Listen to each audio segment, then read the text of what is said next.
எல்லாரும் சேர்ந்து வாசிக்க போகிறோம். உங்களுக்காக இங்கே டிஸ்பிளே பண்ணப்பட்டிருக்கு. கையில் இருக்கிறவங்க கையில் பார்த்து படிக்கலாம், டிஸ்பிளே பார்க்குறவங்க பார்த்து படிக்கலாம். எல்லாரும் சேர்ந்து வாசிப்போம்.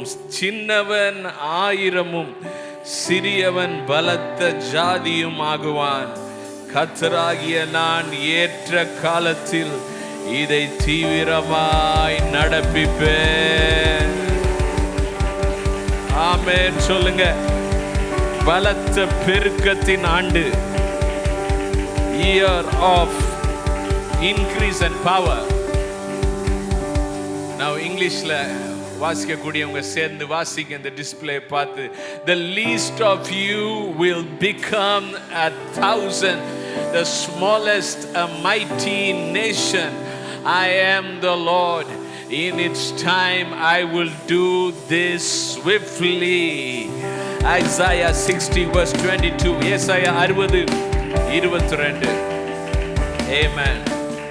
So shall it be. அப்படியே ஆகட்டும், அப்படியே ஆகட்டும், அப்படியே ஆகட்டும். Congratulations, congratulations. Year of increase and might. பலத்த பெருக்கத்தின் ஆண்டு. இந்த புதிய ஆண்டுக்குள்ள வந்திருக்கிறவங்க ஒவ்வொருவரையும் இயேசுவின் நாமத்தில் மீண்டும் வாழ்த்துகிறேன். கர்த்தருடைய வார்த்தை ஏசாயா 60:22 இருந்து நமக்கு இந்த வருஷம் கொடுக்கப்படுகிறது. சின்னவன் ஆயிரமும் சிறியவன் பலத்த ஜாதியுமாவான். கர்த்தராகிய நான் ஏற்ற காலத்தில் இதை தீவிரமாய் நடப்பிப்பேன். நம்முடைய தேவன் வாக்குத்தத்தங்களின் தேவனாயிருக்கிறார். ஆனால் இந்த நாளில் போன வருஷம் இருந்த கிருபை இல்லை, இந்த வருஷம் ஆண்டவர் புதிய கிருபையை வச்சிருக்கிறார். அந்த கிருபையை அவர் தம்முடைய வார்த்தையின் மூலமாய் தருகிறார். இந்த வார்த்தையில் 3 பகுதிகள் இருக்கிறது. முதலாவது பகுதி, சின்னவன் ஆயிரமாவான். The least of you shall become 1,000. கடவுள் என்ன சொல்றாருன்னா, 1000 என்று சொல்லும்போது ஒருவன் 1000 மாறுவது என்பது பெருக்கத்தை குறிக்கிறது. சின்னவனை கடவுள் என்ன செய்கிறாராம்? 1000 மாத்துறாராம். சின்னவனை பெரியவனா மாத்துறான்னு கூட சொல்லலை, சின்னவனை கர்த்தர் 1000 மடங்கு பெருக செய்கிறார். உங்களை கர்த்தர் 1000 மடங்கு பெருக செய்வாராக.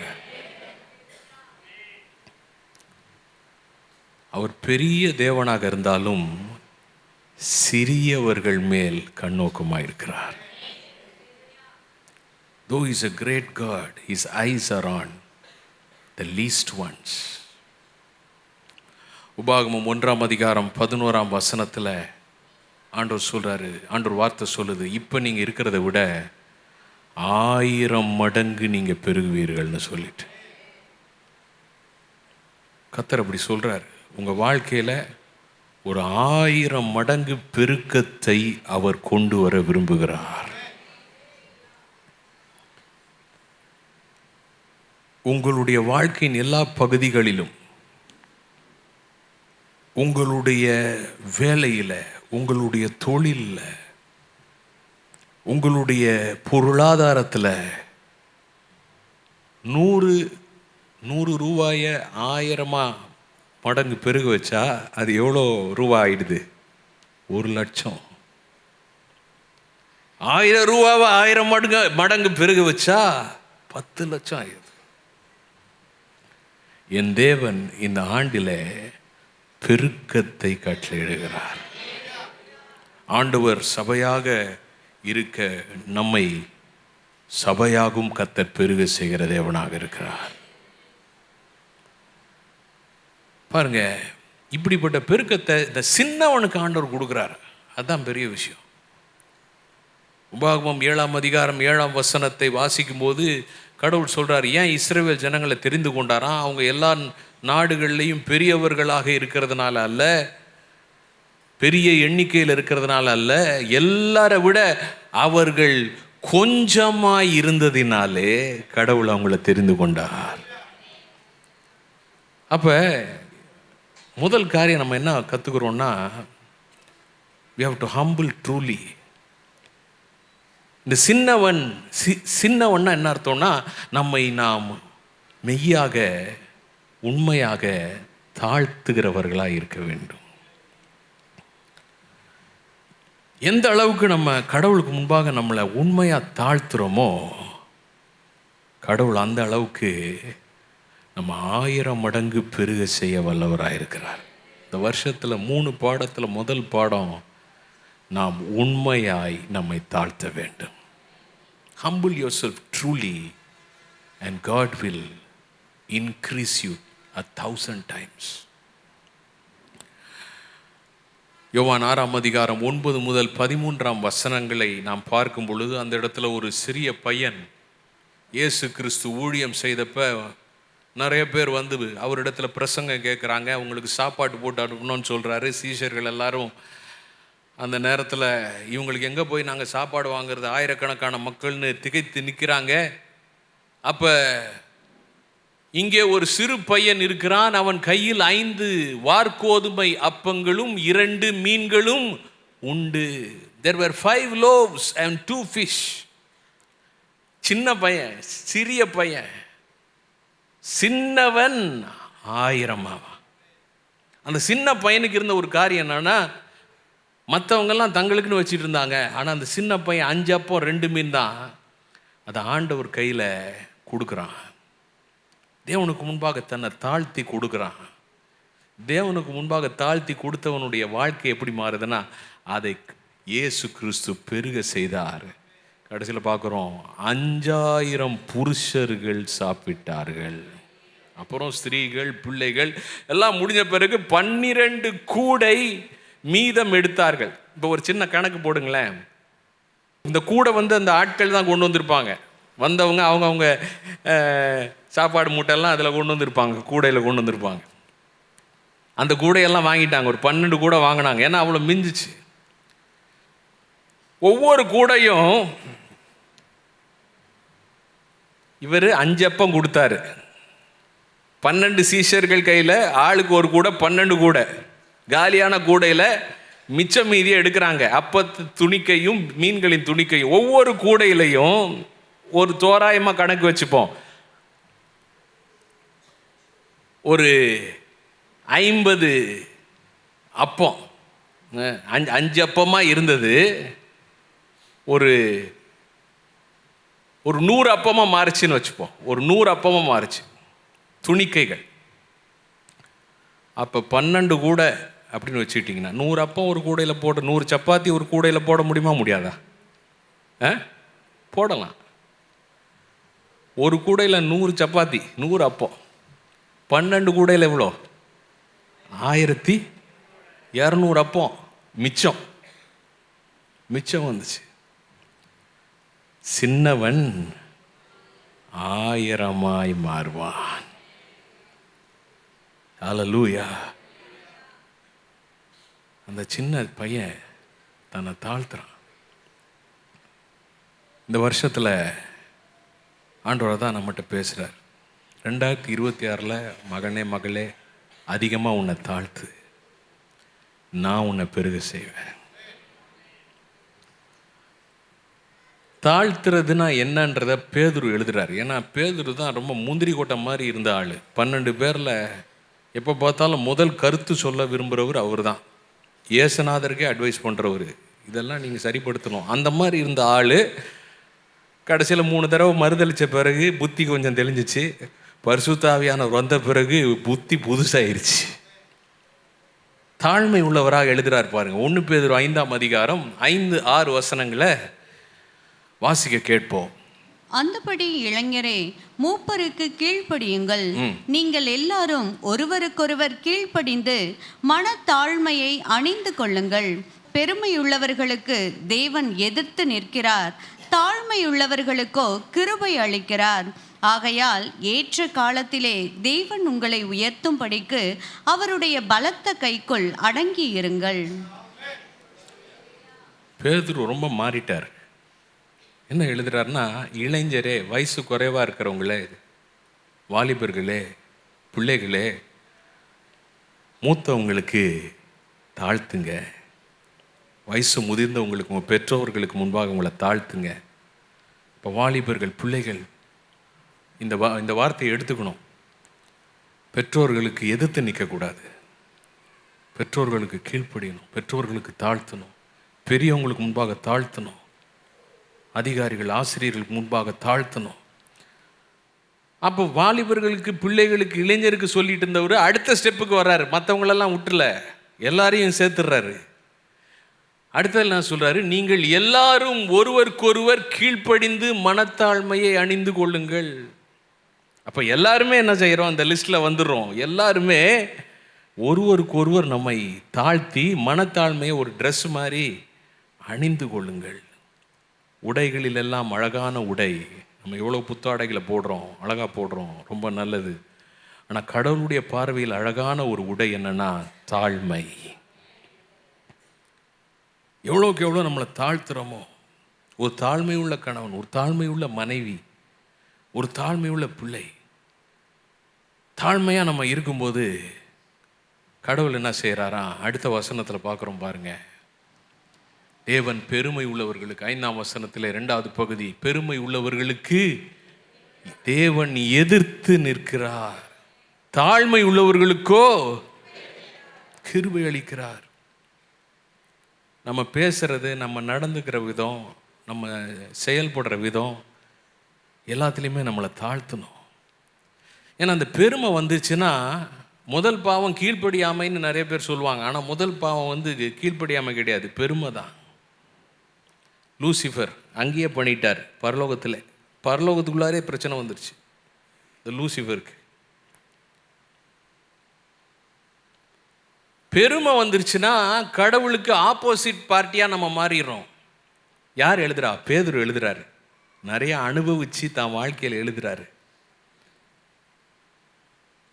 அழிவுக்கு முன்பாக அகந்தைன்னு வேதம் சொல்லுகிறது. ஆனால் மேன்மைக்கு முன்னானது தாழ்மை. தாழ்மை உள்ளவர்களுக்கோ கர்த்தர் என்ன செய்கிறாரா? கிருபை அளிக்கிறார். அந்த கிருபை தாங்க ஒரு மனுஷனை, சின்னவனை 1000ஆய் பெருக செய்கிறது. ஒருவேளை கடந்த காலங்களில் அறியாமல், தெரியாமல், புரியாமல் ஒரு பெருமையோடு இருந்திருக்கலாம். மற்றவங்கள எடுத்தறிஞ்சு இப்படி வாழ்ந்துட்டு இருந்திருக்கலாம். இல்லை தாழ்த்த முடியாமல் இருந்துட்டு இருந்திருக்கலாம். அதனால் நஷ்டங்கள், கஷ்டங்கள், சில பிரச்சனைகள் அனுபவிச்சிருக்கலாம். ஆனால் இந்த வருஷத்தில் ஒரு முடிவு எடுப்போம். ஆண்டவரே, ஃப்ரம் 1/1/2026 1/1/2026 நான் ஒரு தாழ்மை உள்ள மகனாக, ஒரு தாழ்மை உள்ள மகளாக உமக்கு முன்பாக நடப்பேன். ஆண்டவரே, தாழ்மைன்றது என்னன்னா, நம்மளை பற்றி நினைக்கிறத கொஞ்சம் குறைச்சிக்கிட்டு மற்றவங்கள பற்றி அதிகமாக நினைக்கிறது. எல்லாரும் என்ன சந்தோஷப்படுத்தணும், என்ன சந்தோஷப்படுத்த யார் இருக்காங்க அப்படின்னு புலம்பாமல் நான் போய் யாரையாவது சந்தோஷப்படுத்துகிறேன். அதுதான் தாழ்மை.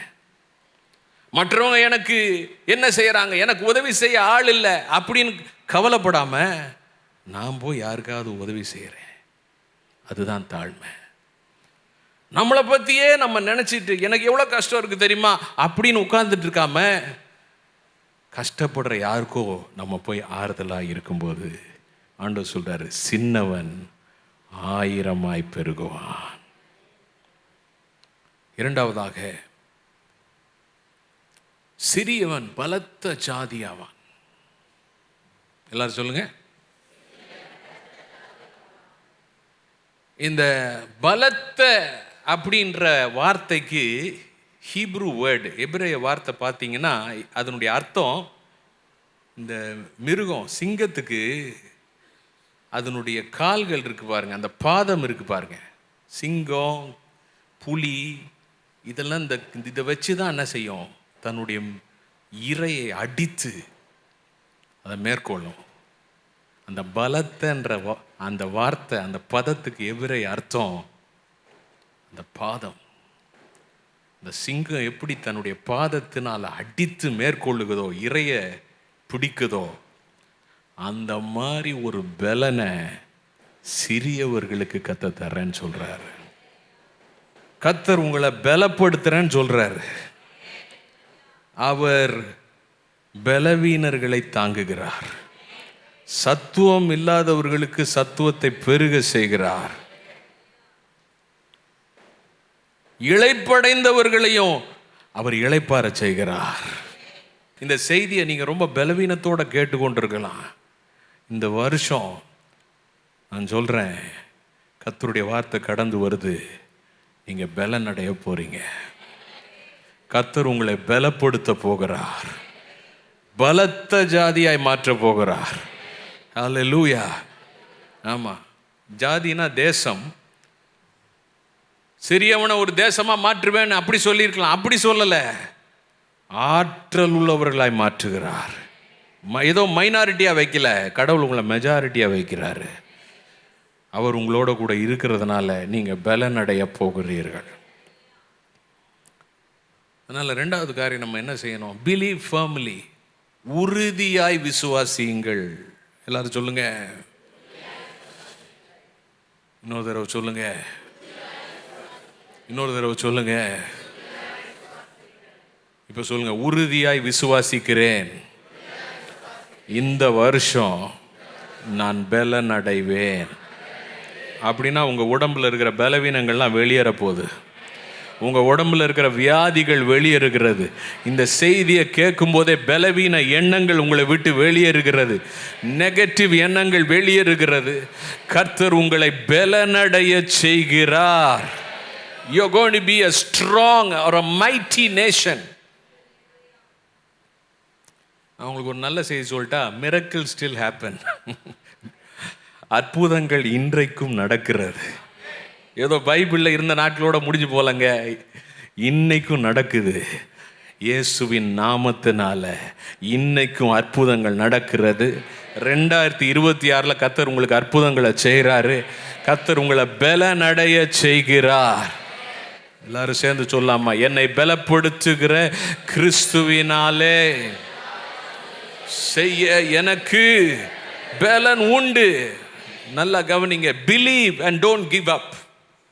விசுவாசிங்க. கடவுள் சொல்றாரு, நீ பலன் அடைய போறான்னு சொல்றாரு. கிவ் அப் பண்ணாதீங்க, சோர்ந்து போகாதீங்க, பயப்படாதீங்க.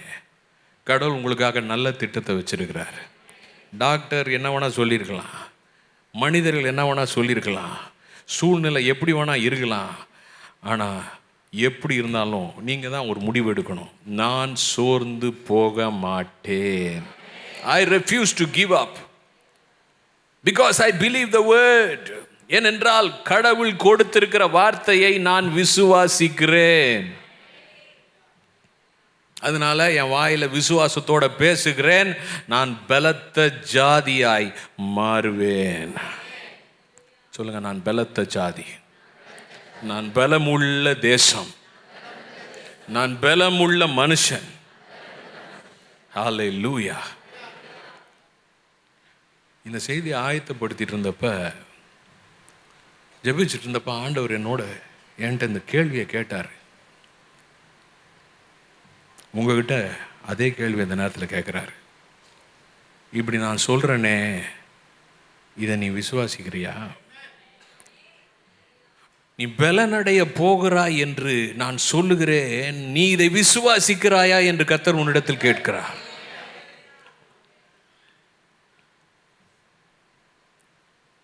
Do you believe that I am able? நான் இப்போ உனக்கு சொல்றேன்ல, உன்னை நான் பலமுள்ள ஜாதியாய் மாற்றுகிறேன்னு சொல்றேன்ல, அதை நான் செய்ய முடியும்னு நீ நம்புறியான்னு ஆண்டவர் கேட்கிறாரு. என்ன பதில் சொல்றீங்க? ஆண்டவருக்கு என்ன பதில் சொல்றீங்க? எத்தனை பேர் நம்புற ஆண்டவரேன்னு சொல்றீங்க? நம்புற ஆண்டவரே, நீங்க செய்ய முடியும் ஆண்டவரே, நீங்க சொல்றத உங்களால செய்ய முடியும்னு நான் நம்புறேன் ஆண்டவரே.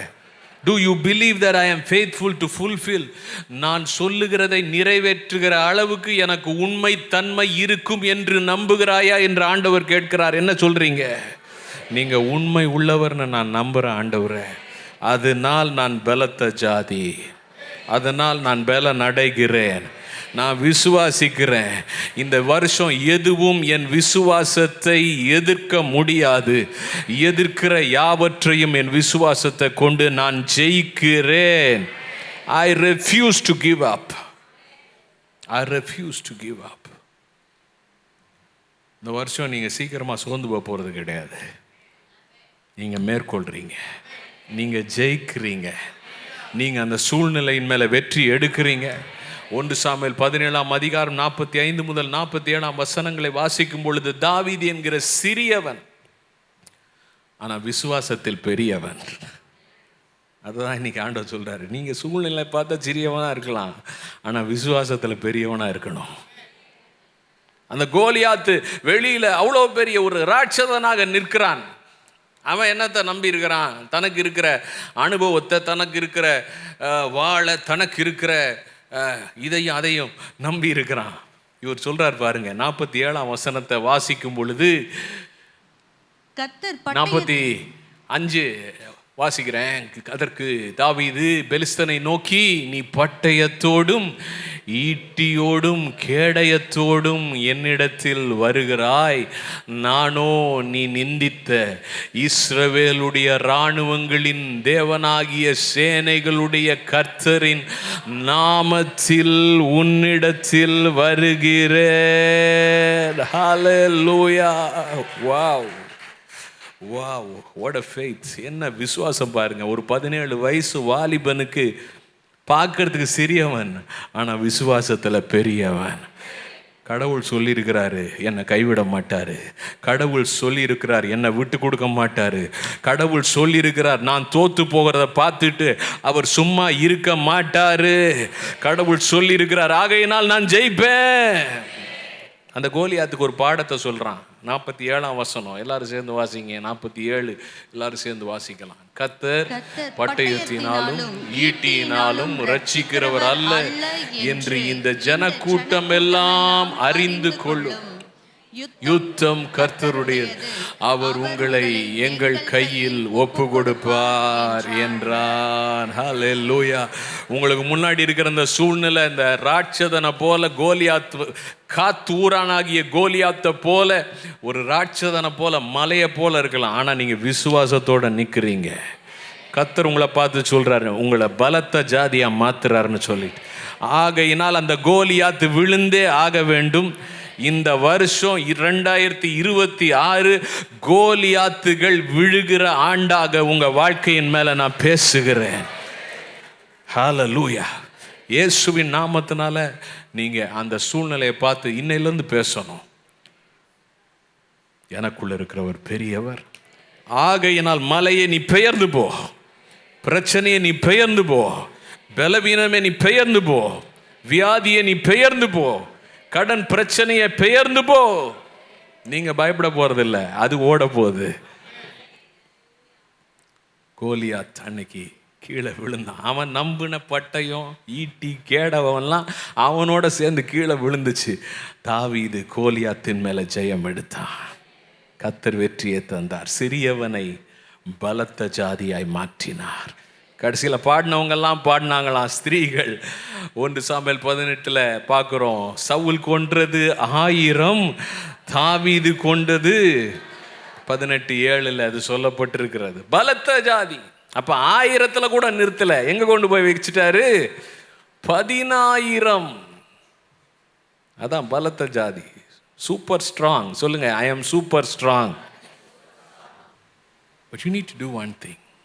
நீங்கள் ஒரு காரியத்தை செய்யணும். Pray passionately. வாஞ்சையோடு ஜெபியுங்கள். Truly humble, believe firmly, pray passionately. உண்மையாய் தாழ்த்துங்கள்.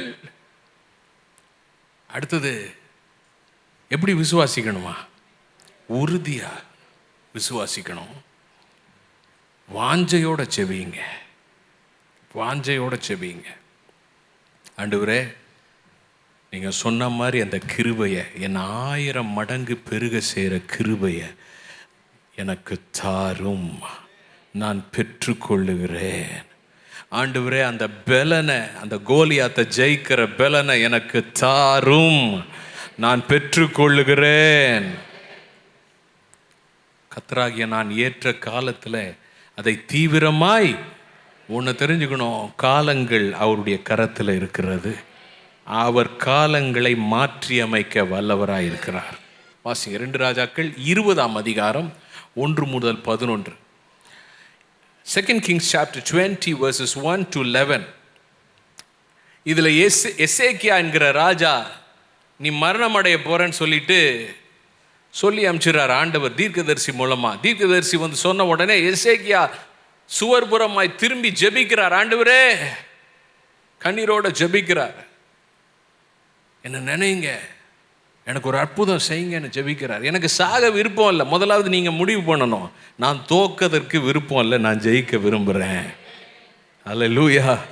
நான் சொல்கிறேன், நீங்கள் சாகாமல் பிழைத்திருந்து சொல்வீங்க, தாவீது மாதிரி சொல்லுங்க, நான் சாகாமல் பிழைத்திருந்து கர்த்தருடைய கிரியைகளை அறிவிப்பேன், விவரிப்பேன். ஹல்லேலூயா. எல்லாரும் சேர்ந்து சொல்லாமா இன்னொரு தடவை? கர்த்தருடைய கிரியைகளை விவரிப்பேன். நான் சொல்கிறேன், உங்களுக்கு சாவு வராது. இயேசுவின் நாமத்தினால் உங்கள் வீட்டுக்கு சாவு வராது. இயேசுவின் நாமத்தினால உங்கள் குடும்பத்தில் மரணத்தின் கிரியை வராது. எல்லா மரணத்தின் கிரியைகளும் இயேசுவின் நாமத்தினால அழிக்கப்படுகிறது. உங்க எல்லைகளுக்குள்ள தேவனுடைய ஜீவன், சோயே ஜீவனை கட்டவிழ்க்கிறேன். ஹல்லேலூயா. நான் பேசுகிற உங்க வாழ்க்கையில் இந்த வருஷத்தில் சரியான நபர்களை நீங்கள் சந்திப்பீர்கள். இனி உங்கள் வாழ்க்கையை கெடுத்து வீணாக்கி விரயம் பண்ணுகிற நபர்கள் உங்கள் பாதையை குறுக்கிட மாட்டார்கள். இயேசுவின் நாமத்தினால தேவனுடைய தயவை உங்கள் வாழ்க்கையின் மேலே பேசுகிறேன். எத்தனை பேர் பெற்றுக்கொள்கிறீங்களோ அந்த வாக்குத்தத்தங்களை, இந்த தீர்க்க தரிசனங்களை வலது கையை உயர்த்தி நான் சொல்லும் பொழுது, அறிவிக்கும் பொழுது ஆமேன் சொல்லி பெற்றுக்கொள்ளுங்க. மொர்தேக்காயை போல உங்கள் பெயர்கள் அரண்மனைகளில் ராஜாவுக்கு முன்பாக, நல்ல காரியங்களில் நல்ல மனிதர்களுக்கு முன்பாக உச்சரிக்கப்படுவதாக. இந்த ஆண்டிலே தேவனுடைய சித்தத்திலே நீங்கள் நடப்பீர்களாக. தேவ சித்தத்திலிருந்து உங்களை தவற பண்ணும், இடர பண்ணும் எந்த விதமான சத்துருவின் கன்னிகைகளுக்கும் கன்னிக்கும் கர்த்தர் உங்கள் கால்களை தப்புவிப்பாராக. உங்கள் வாழ்க்கையில் தேவன் மகிமைப்படுவாராக. இந்த ஆண்டு உங்கள் வாழ்க்கையில் பெருக்கத்தின் ஆண்டாய் இருப்பதாக, பலத்தின் ஆண்டாய் இருப்பதாக, அற்புதங்களின் ஆண்டாய் இருப்பதாக, சமாதானம் பெருகுவதாக, உங்கள் வேலையில் ஒரு பெருக்கம் உண்டாவதாக, உங்கள் சுகம் பெருகுவதாக, உங்கள் பொருளாதாரத்தில் பெருக்கம் உண்டாவதாக, ஞானத்தில் பெருக்கம் உண்டாவதாக, ஆவிக்குரிய பெருக்கம் உண்டாவதாக, உங்கள் குடும்பத்தில் ரட்சிப்பில் பெருக்கம் உண்டாவதாக. எங்கே ராஜாவின் வார்த்தை இருக்கிறதோ அங்கே அதிகாரம் உண்டு. கர்த்தருடைய அதிகாரம் உங்கள் வாழ்க்கையில் இன்னைக்கு வெளிப்படுது. கரங்களை தட்டி பெற்றுக்கொள்வோமா? Glory to Jesus. Glory to Jesus. Amen.